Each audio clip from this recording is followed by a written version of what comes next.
So you have this triangle here, right? So this is what? Anterior leading aspect of is what?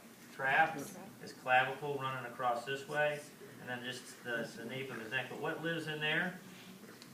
The rib. Okay? So that's where that guy's at.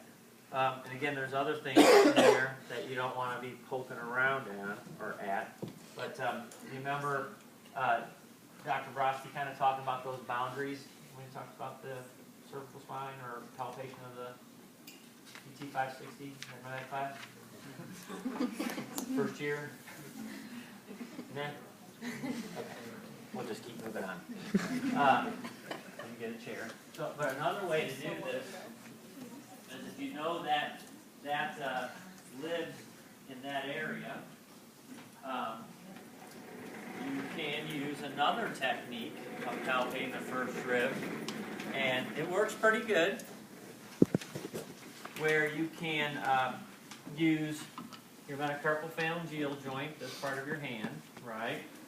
You come in here, and you push the trap up against it.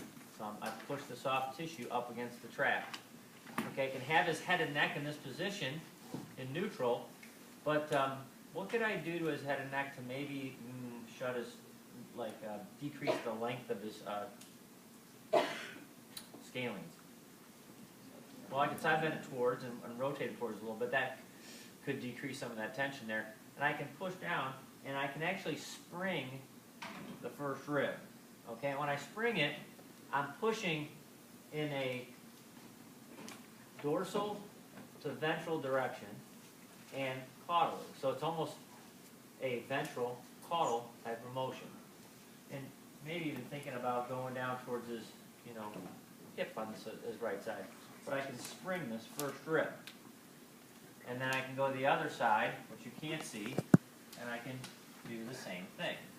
When you spring the rib, you're basically looking at, does it have a little mobility? Does it have some joint play? Is it hypomobile? Is it hypermobile?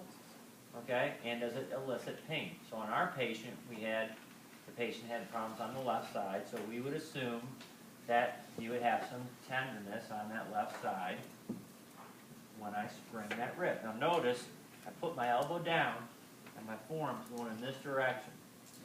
You don't want to do this. That's not the proper angulation. Okay? So that's another way. Make sense? All right, let's give that one a try real quick. And the reason this is important is we have a mobilization. We're going to actually do this just like this.